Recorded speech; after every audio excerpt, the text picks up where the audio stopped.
देखिए, अब तक हमने जो 20 प्रश्न थे झारखंड जीके से रिलेटेड उसको कर लिया, ठीक है। अब हम लोग करेंगे अगला 20 प्रश्न, यानी प्रश्न संख्या 21 से लेकर 40 तक। किसके बारे में? देवघर जीके के बारे में, ठीक है। आइए देखते हैं। पहला है कि देवघर हवाई अड्डे का शिलान्यास किसके द्वारा किया गया था, है ना। आप सब लोग जानते हैं कि देवघर में हवाई अड्डा है। जो ये किस प्रकार का हवाई अड्डा है? तो घरेलू हवाई अड्डा है देवघर हवाई अड्डा, ठीक है। तो इसका जो शिलान्यास किया था, इसका जो उद्घाटन किया था, वो हमारे जो वर्तमान पीएम है श्री नरेंद्र दामोदर दास मोदी के द्वारा किया गया था, ठीक है। चलिए आइए, ये हो गया। अगला प्रश्न को देखते हैं कि देवघर मंदिर जो है उसका निर्माण किस वर्ष हुआ था। देवघर मंदिर मतलब क्या? बाबा बैद्यनाथ धाम का मंदिर, ठीक है। इसका जो निर्माण हुआ था 1596 ईस्वी में हुआ था। अगला प्रश्न को देखेंगे कि देवघर के पूर्व में कौन सा जिला स्थित है? दुमका, है ना। देवघर के पूर्व में मैंने आपको बताया देवघर की बाउंड्री के बारे में। पूर्व में दुमका हो गया, पश्चिम में गिरिडीह हो गया, दक्षिण में जामताड़ा हो गया, उत्तर में बिहार बॉर्डर को टच करता है ना। आइए अगला देखिए, देवघर जिला का औसत वार्षिक वर्षा कितना है? देवघर जिला का जो औसत वार्षिक वर्षा है वो कितना है? 140 से लेकर 152 सेंटीमीटर तक, ठीक है। देवघर में वर्षा माने ठीक ठाक वर्षा देवघर में होती है, ठीक है। आइए अगला प्रश्न को देखते हैं कि देवघर जिला किस औद्योगिक क्षेत्र के अंतर्गत आता है। काफी इंटरेस्टिंग सवाल है ये कि देवघर जिला जो है वो किस औद्योगिक क्षेत्र के अंतर्गत आता है। तो झारखंड में, ठीक है, अलग अलग जो प्रमंडल के आधार पे या फिर औद्योगिक क्षेत्र के जो एरिया होता है उसके आधार पे बांटा गया है औद्योगिक क्षेत्र को। तो जो हमारा देवघर है वो स्पाइडा के अंतर्गत आता है। यहाँ पे देखिए SPIADA, Santhal Pargana industrial area development authority, ठीक है, उसके अंतर्गत इस देवघर जिला आता है, स्पाइडा के अंतर्गत। अगला है कि झारखंड में त्रिकुट चोटी कहाँ स्थित है। भाई सब लोग जानते हैं त्रिकुट पहाड़ी कहाँ है, अपना देवघर में, ठीक है। अगला है कि खोट्टा भाषा में पति के बड़े भाई को क्या कहा जाता है। मैंने बार बार कह रहा हूं आपसे कि भाई अब देवघर चौकीदार भर्ती परीक्षा की तैयारी कर रहे हो तो खोट्टा बहुत इंपॉर्टेंट है। मैं डेमो यहाँ पे करा दे रहा हूँ, ठीक है। एक दो प्रश्न को डाल के आप लोग थोड़ा थोड़ा जो भी मटेरियल है आपके पास पढ़ लीजिएगा, है ना। पति के जो बड़े भाई है ना, खोट्टा में क्या कहते हैं? भैंसुर कहते हैं, ठीक है। और बड़े भाई की जो क्या बोलते हैं उसको, पत्नी, उसको क्या कहा जाता है? बड़े भाई की पत्नी को भोजी कहा जाता है, समझे। और छोटे भाई की पत्नी को भाभो कही जाती है, ठीक। आइए अगला कि देवघर जिले में कुल कितने विधानसभा क्षेत्र हैं।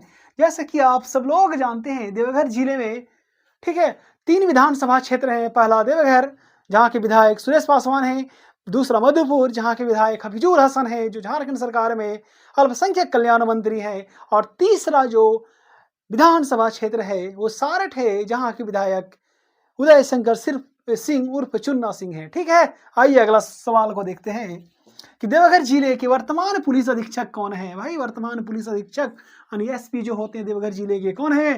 अंबर लकड़ा जी। क्या नाम है उनका? अंबर लकड़ा। अगला है कि बकोलिया जलप्रपात झारखंड के किस जिले में स्थित है। देखिए बकुलिया जलप्रपात के बारे में अब तक आप लोगों को रटा गया होगा, इतनी बार बकुलिया जलप्रपात आए और हर बार अलग अलग, ऐसा नहीं कि एक ही क्वेश्चन को उठा के दे रहा हूँ, हर बार इससे अलग अलग प्रकार के क्वेश्चन बन रहे हैं। तो बकुलिया कहाँ पे है? देवघर में है। देवघर के किस प्रखंड में? मधुपुर प्रखंड में है। किस मार्ग पर है? तो मधुपुर गिरिडीह मार्ग पर है, ठीक है। झारखंड सरकार ने कितने रुपये इसके विकास के लिए आवंटित किए? 1 करोड़ रुपये आवंटित किए हैं। इतनी सारी प्रश्न बन रही है बकुलिया वाटरफॉल से, इसलिए बहुत इंपॉर्टेंट क्वेश्चन है बकुलिया वाटरफॉल, है ना।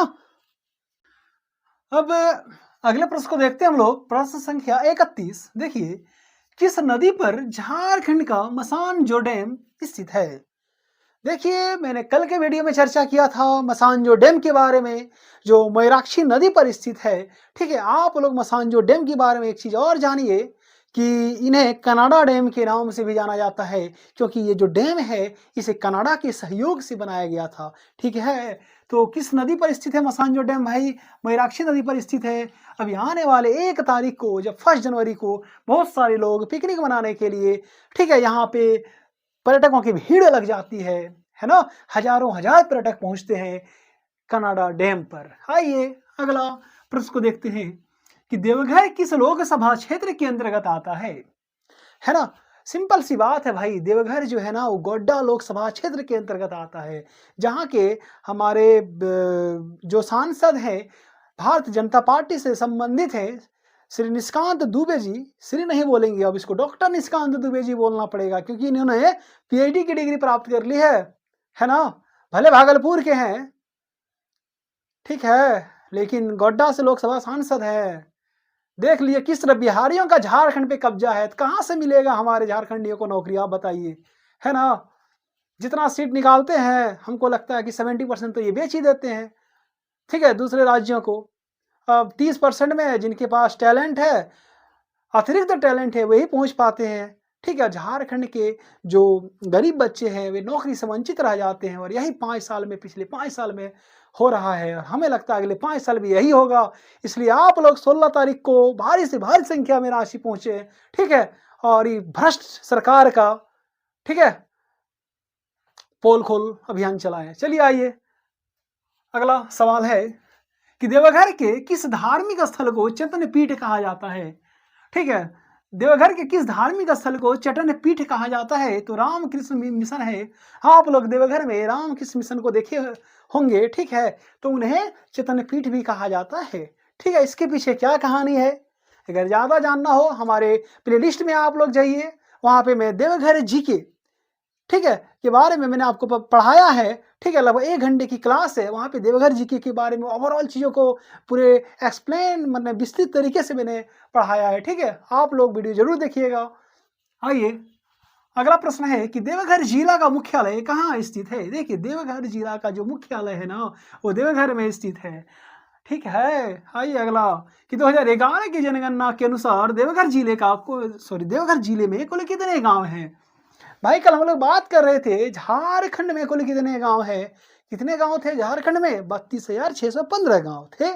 तो देवघर में कितने गांव है, तो 2704 गांव उनमें से देवघर जिले में ही है, ठीक है। चलिए आइए, अगला सवाल देखिए, बहुत इंपॉर्टेंट है, प्रश्न आ सकता है ये। अगला सवाल है कि देवघर जिला के बकुलिया जलप्रपात, भाई फिर आ गया बकुलिया जलप्रपात, ये आते रहेगा, का अस्तित्व किस कारण खतरे में पड़ गया है। तो देखिए, बकुलिया जलप्रपात जो है ना, इसका अस्तित्व खतरे में पड़ गया है। क्यों पड़ गया भाई खतरे में, क्योंकि यहाँ पे पत्थर का अवैध खनन जो है बहुत ही बड़ी मात्रा में हो रहा है। आप लोग संथाल परगना के, ठीक है, जहाँ के पाकुड़ में हो गया, देवघर जिले में भी होता है ये पत्थर का बहुत सारे, मतलब अवैध खनन बहुत बड़ी मात्रा में हो रहा है, ठीक है। अब इसके बारे में मैं ज्यादा विस्तृत नहीं बताऊंगा अभी, ठीक है। जब मैं जागरूकता बैच को स्टार्ट करूंगा तो वहां पे पोल खोल अभियान चलाऊंगा सरकार के खिलाफ, आप लोग मेरे साथ बने रहिए, है ना। जब तक मैं झारखंड के एक एक व्यक्ति को जागरूक ना कर दूं, ठीक है, तब तक मैं चैन का सांस नहीं लूंगा। आइए आगे देखिए, ये तो हो गया। अगला है, नहीं यही है, कि बकुलिया जलप्रपात देवघर के किस प्रखंड में स्थित है। भाई फिर से वही बकुलिया आ गया, तो किस प्रखंड में है, मैंने आपको बताया मधुपुर प्रखंड में है, ठीक है। आइए अगला सवाल है कि देवघर जिला के कितने पार्क को झार पार्क में शामिल किया गया है। देखिए, झार पार्क क्या होता है ना कि इसमें आपको जो है क्या बोलते हैं कि थोड़ा सा बढ़िया तरीके से इसको डेवलप किया जाता है ना। ये रघुवर के टाइम में ये चीजें लागू की गई थी, झार पार्क वाला सिस्टम, है ना। जब रघुवर दास सीएम थे तब, इनकी इतनी सोच विकसित नहीं हुई है जितना आप लोग सोच रहे हैं कि ये सब सोच ले आगे, ठीक है। इनकी कहाँ तक सोच है आप लोग पिछले 5 साल में देखे, है ना। वैकेंसी निकालो, टरका के 5 साल तक टरकाते रहो, जब चुनाव आए तब एग्जाम ले लो, उस टाइम रिजल्ट मत निकालो, जब जीत जाओ उसके बाद जिससे मतलब जो भी कनेक्शन है फटाक से रिजल्ट निकाल दो, है ना। ये नहीं चलने वाला है अब, ठीक है। चलिए, 0। देवघर जिला के कितने पार्क को झार पार्क में शामिल किया गया, 0, एक भी पार्क को देवघर जिला के झार पार्क में शामिल नहीं किया गया, ठीक है। जबकि मैं आपको बता दूं, इस टाइम देवघर के 2 मंत्री थे, ठीक है। कौन कौन थे, पहला राज परिवार थे और दूसरा रणधीर सिंह थे, ठीक है। लेकिन फिर भी देवघर जिला के एक भी झार पार्क को, मतलब पार्क को झार पार्क में शामिल नहीं करा पाए, है ना। आइए आगे बात करते हैं कि देवघर जिला का वाहन निबंधन संख्या कितना है। तो देखिए देवघर जिला का वाहन निबंधन संख्या क्या होता है भाई? जब आप लोग देवघर के किसी भी शोरूम से गाड़ी खरीदते हो ना, तो वहाँ पे देखिएगा जो आपको नंबर मिलता है लिखा होगा JH15, तो वही है आपका वाहन निबंधन संख्या। अगर 15 दिखे ना, तो वो है आपका देवघर से रिलेटेड है, ठीक है? अगर रांची का रहे तो JH01 दिखेगा आपको। आइए धनबाद का रहे तो JH10 दिखेगा आपको, ठीक है? क्या दिखेगा? 10। आइए लास्ट सवाल है झारखंड जी के सॉरी देवघर जी के से रिलेटेड कि देवघर जंक्शन का स्टेशन कोड क्या है? देखिए जब देवघर जंक्शन आप लोग जाते होंगे ना, जैसे मधुपुर जंक्शन आप लोग जाते होंगे, उसका स्टेशन कोड क्या है? MDP, है ना? तो उसी तरह से देवघर जंक्शन का जो स्टेशन कोड है वो क्या है? DGHR, है ना? इसको याद रखिएगा, बहुत इंपॉर्टेंट है। और देवघर जिला में जितने भी स्टेशन हैं, छोटे हो बड़े हो, सबका स्टेशन कोड आप लोग नोट डाउन कर लीजिएगा, है ना? गूगल से सर्च करके।